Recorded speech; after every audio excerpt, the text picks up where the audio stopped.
예, 오늘 본 말씀 열왕기상 4장 1절부터 19절까지 말씀입니다.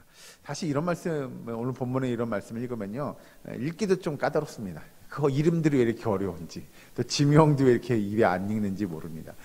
이렇게 읽다 보면 이게 그렇게 큰 의미가 있나, 뭐 누구의 아들이 뭐고 누가 뭘 맡았고 이게 큰 의미가 있나 싶을지 모르나, 이제 여러분 솔로몬이 오늘 4장 1절에 솔로몬이 왕이 온 이스라엘의 왕이 되었고 라고 하는 이 4장 1절의 문장에 사실은 왜 이 1절부터 19절까지의 내용이 중요한지가 나타나게 됩니다. 솔로몬의 아버지 다윗이 왕이었을 때와 솔로몬이 이제 그 아들 솔로몬이 왕에 앉을 때와는 좀 분위기가 다릅니다. 왜냐하면 솔로몬이 왕이 될 때에는 나라가 아직 안정되지 않은 때입니다. 그래서 다윗이 왕이 될 때는 나라가 안정되지 않아서요. 다윗은 왕으로 자기가 이제 왕의 자리에 오른 이후에도 굉장히 많은 전쟁들을 치릅니다. 그건 결국 뭐냐면 이스라엘 민족 바깥에 있는 주변에 있는 이방 나라들이 이스라엘 민족을 자꾸 공격해 오는 거죠. 침략하려고 합니다. 그러니 싸울 수밖에 없었고, 더불어서 그렇게 전쟁을 자꾸 치르게 되면 이게 왕권이 더 강화되는 게 아니라 오히려 어수선해지는 거죠. 왜냐하면 백성들이 누구나 다 알다시피 백성들은 태평한 시대를 원합니다. 전쟁 없고요, 평화로운 나라를 원하지 자꾸 전쟁을 치러요. 그러면 결국은 이 노동력 내지는 남자들이 농사를 짓고 먹을 걸 살림을 이루어 가야 되는데 남자들이 농사를 못 짓고 전쟁을 치르러 자꾸 나가야 된다는 거죠. 그러니 이게 힘들어지는 겁니다. 그러나 다윗 시대에는 그게 필요했던 거죠. 나중에 여러분 성경을 보시다 보면 다윗이 왕위에 오르고 나서 누가 어떤 자리에 앉더라 라고 하는 것의 그 앞부분에 보면 누가 먼저 등장하냐면 군대 장관이 먼저 나옵니다. 왜냐하면 그 시대에는 군대를 잘 정비해서 외세의 침략을 막고 나라가 기틀을 마련하는 일들이 더 필요했던 거죠. 그런데 솔로몬이 왕이 되는 이 4장의 내용을 좀 오늘 1절부터 오늘 보면 19절까지 내용을 보면 군대 장관도 나오긴 나옵니다. 그런데 군대 장관보다도 먼저 누가 하냐면 2절 보시죠. 그의 신하들은 이러하니라. 사독의 아들 아사리아는 제사장이요, 사사의 아들 엘리호렙과 아이야는 서기관이요, 아힐롯의 아들 여호사밧은 사관이요 라고 하는 것이 먼저 나옵니다. 즉 제사장과 서기관, 사관 이런 사람들이 먼저 나오죠. 이게 뭘 의미하는 거냐라고 이야기한다면 이제 다윗의 시대가 가고 솔로몬 왕정의 시대가 다가오면서 나라가 평안해집니다. 즉 더 이상 바랄 수 없는 나라가 이루어지죠. 이게 뭐냐면 결국 그동안에는 국방력을 강화해서 외세의 침략들을 막아냈다고 한다면 다윗이 그 모든 걸 끝내놓고 아들에게 물려주고 나니까 솔로몬이 왕이 되고 난 이후에는 더 이상 외세의 침략들과 싸울 일이 별로 없었던 거죠. 나라가 강성해지니 주변에 있는 이방 나라들이 이스라엘 민족을 넘보지 못하는 겁니다. 그러고 나니 이 솔로몬이 왕이 되고 난 이후에 나라의 체계를 다 잡아나가는 겁니다. 우리로 이야기하면 이제 기틀을 잡아나가는 거죠. 그래서 여러 사람들 중에 여기 보면 제사장 또는 서기관 이런 종교적으로 하나님을 잘 섬길 수 있는 사람들을 먼저 임명하고 밑에 가면 여러 가지 행정의 체계들을 잡아나갑니다. 그리고 나서 나라가 이제 평안해지니까 나라가 더 커지고 사람들도 많아지고 관리할 사람들도 더 많아지는 거죠. 그래서 또 특별한 부서들을 만들게 됩니다. 여기 보면. 그러면 이런 것들이 도대체 왜 성경에서 중요한 일이겠느냐라고 하는 거죠. 우리가 아는 대로 솔로몬은 하나님께서 지혜를 주셨습니다. 그래서 그 지혜로 우리가 그래 왕이 지혜로우니 정말 이 나라를 기틀을 잘 잡고 했다라고만 이야기하면 이건 조금 말이 안 맞는 거죠. 왜냐? 아무리 대단한 왕이 있다고 할지라도 그 나라의 기틀을 세워나가는 건 왕이 아니기 때문에 그렇습니다. 우리가 고백하는 왕은 예를 다윗이든 솔로몬이든 누구든 간에 어떤 나라의 왕으로서의 왕의 통치를 이어감에 있어서 그 왕 훌륭했어, 너무 잘했어, 대단해, 그런 사람이 왕이 되니까 나라가 이렇게 좋아지잖아가 아니라는 거예요.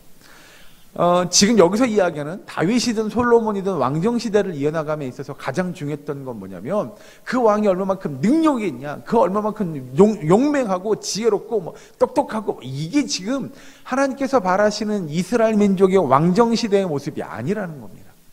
우리가 성경을 보다 보면 다윗이 왜 이스라엘 민족에 훌륭한 일을 했고 솔로몬이 왜 훌륭한 일을 했고 기타 등등의 여러 왕들 중에 우리가 대단한 일들을 한 왕들이 등장하긴 하지만 그들이 대단한 일을 했다기보다는 사실 그들을 통하여 하나님께서 이스라엘 민족의 어떤 역사들을, 어떤 일들을 이루어갔느냐가 사실 더 중요합니다.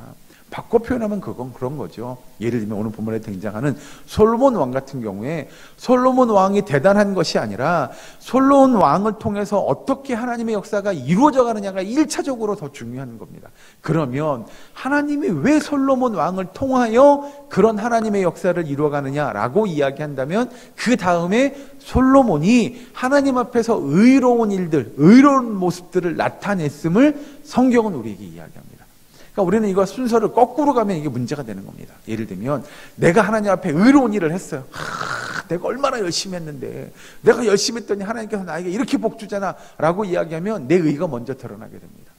그런데 그게 아니라 하나님께서 우리를 사용하시는데 내가 하나님의 사용되는 하나님의 쓰임에 맞게 하나님의 신실하심을 드러내는 일에 우리가 헌신하는 거예요. 그러면 하나님은 우리를 통하여 하나님의 놀라운 역사들을 이루어 가시더라라고 하는 겁니다. 이게 전후가 바뀌면 큰일 납니다. 전후가 바뀌면 내 의가 드러납니다. 내가 잘하는 거예요. 내가 열심히 해서 하나님께서 나를 사용하신 거예요. 우리는 이렇게 가면 안 됩니다. 그게 아니라 하나님께서 나를 사용하시는데 내가 그 하나님의 쓰임에 맞게끔 순종하고 헌신하는 일들이 우리 가운데 있는 겁니다.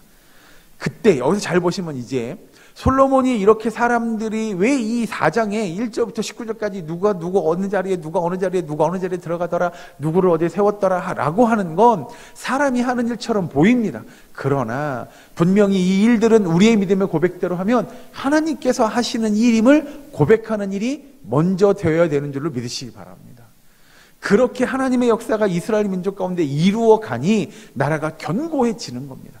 솔로몬의 시절에 정말로 이 나라가 평안해지고요, 강성해지고요, 견고해져서 그 어떤 누구도 침략할 수 없는 일들이 있어지는 거고, 그 다음에 여기 등장하는 이 사람들이 그렇게 적재적소에 쓰임받을 수 있는 건 그건 솔로몬이 똑똑해, 대단한 왕이야, 그 사람을 거기에 쓰고 그 사람을 거기에 배치하고 어떻게 그런 직분을 그런 직을 그에게 줄 수 있었어가 아니고 그 또한 하나님께서 솔로몬을 통하여 하나님의 놀라운 역사들을 이루어갔다라고 하는 겁니다. 중요한 건 여기 등장하는 한 사람들이 자기에게 맡겨진 사명에 충실했다고 하는 거죠. 하나님께서 그렇게 그 솔로몬을 통하여 하나님의 역사, 너는 여기 가서 일하고요, 당신은 여기 가서 이런 일을 하고요, 당신은 여기 가서 이런 일을 해요 라고 할 때 왜 나는 여기 가라고 그래, 난 저기가 좋은데 라고 하는 거죠. 이제 이게 어디 나타나냐면 그런 겁니다. 예를 들면 신약의 성경에 보면 예수님의 12제자 중에 자꾸 그런 거 가지고 싸우죠. 야, 네가 오른편이야, 내가 오른편이야, 뭐 이런 거 가지고 싸웁니다. 나중에 예수님이 이대인의 왕으로 등극하면 내가 옳은 자리야, 무슨 소리야, 내가 옳은 자리야 라고 자리를 가지고 다툴 것이 아니라는 거죠. 여기 등장하는 한 사람이 하나님의 그 부르심을 받고 하나님께서 너 여기 가서 일해, 여기 가서 일해, 우리 요즘으로 이야기하면 이런 직분 또는 이런 봉사의 자리, 이런 섬김의 자리를 우리에게 주시면 우리는 감사함으로 감당하는 겁니다. 왜 저는 이거 하라고 그래요? 저는 저게 더 좋아 보이는데요. 저도 저거 할래요가 아니고요. 하나님께서 맡겨주신 자기의 직분, 자기의 자리, 자기의 은사와 달란트에 맞게끔 내게 주신 소임을 다하는 겁니다. 그러면 하나님께서 그를 통하여 하나님의 나라가, 여기서 이야기하면 이스라엘, 이 민족이 강성해질 겁니다. 우리에게 주신 하나님의 은혜는 내가 다른 것들을 바라보는 것이 아니라 하나님이 나에게 맡겨주신 사명, 그 직분, 그 은사, 그 달란트대로 우리가 헌신하는 겁니다.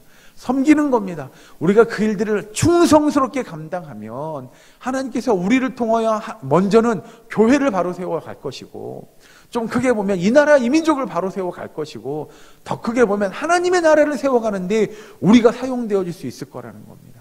여기 등장하는 내용들을 잘 보시면 누가 어느 자리에 가게 되는데 거기서 불평불만하지 않죠. 그리고 그 일들을 통하여 하나님의 나라를, 또 이 민족을 위하여 그들이 헌신하게 됩니다. 그리고 그것이 결국 이스라엘 민족이 강성해지고 그 어떤 나라도 넘볼 수 없는 그 민족으로서의 번영함을, 강성함을 누리는 그 기초가 될 거라는 겁니다. 여러분, 우리의 삶 속에서 좀 돌아보셨으면 좋겠습니다. 우리의 삶도 나도 이런 일들, 나도 저런 일들, 내가 욕심낼 것이 아니라 하나님께서 나에게 주신 것을 내가 충성스럽게 감당하면 하나님의 나를 통하여 하나님의 놀라운 기적의 역사들을 이루어가게 될 것이라는 거죠. 그래서 하나님께서 우리에게 주신 직분대로, 사명대로, 은사대로, 달란트대로 내가 감당해야 될 그 자리에서 죽도록 충성하는 겁니다. 열심히 감당하는 겁니다. 그러면 하나님이 우리의 삶을 더 견고하게, 튼튼하게, 강성하게 지켜주실 것을 믿는 믿음 안에서 오늘의 삶을 이루어 가시고 또 우리의 평생의 삶의 믿음의 경주를 그렇게 하나님의 은혜를 바라고 하나님의 도우심과 역사하심을 바라며 나아가는 저와 여러분 될 수 있기를, 우리의 사랑교회 모든 권속될 수 있기를 주의 이름으로 간절히 축원합니다. 기도하겠습니다. 사랑간의 하나님 감사합니다. 아버지, 우리의 삶 속에서 온전히 하나님의 은혜와 도우심을 바라며 이 땅 가운데 하나님의 영광을 드러내는 주의 백성 되게 하여 주시옵소서. 아버지, 우리에게 주신 은사대로, 달란트대로, 또 직분대로, 사명대로 우리가 감당해야 될 일들을 충성스럽게 감당하기를 소망합니다. 아버지, 믿는 자에게 구할 것은 충성이라고 하였으니 우리가 충성함으로 하나님의 역사를 이루어가게 하시고, 아버지, 우리가 충성함으로 하나님의 영광이 이 땅 가운데 드러낼 수 있도록 주님 도와 주시옵소서. 아버지, 그리하여 우리의 삶이 더욱더 견고해지고 우리가 속한 교회가, 이 사랑교회가 더욱더 견고해지고 이 나라, 이 민족이 하나님의 나라가 견고해지는데 우리가 쓰임받는 주의 일꾼 될 수 있도록 주님 도와 주시옵소서. 아버지, 오늘 하루도 주님 앞에 기도합니다. 아버지, 주님 우리의 삶을 인도하시고 역사하시며 그 말씀 따라가는 믿음의 삶이 되기를 원하오니 주님 함께하여 주시옵소서. 이 시간도 주의 전에 나와 기도하며 간구합니다. 주님, 우리의 기도 간구를 들으시고 역사하시며 특별히 우리 가운데 아파하고 힘들어하는 환우들, 그들의 고통과 그들의 시름소리를 들으시고 그들에게 위로를 더하시며 그들에게 회복의 역사를 허락하여 주시옵소서. 아버지, 각자 가지고 나온 기도의 제목, 간구의 제목들을 주께서 들으시고 응답하시고 역사하여 주시옵기를 간절히 바라옵고 나오며 예수님의 이름으로 기도하옵나이다. 아멘.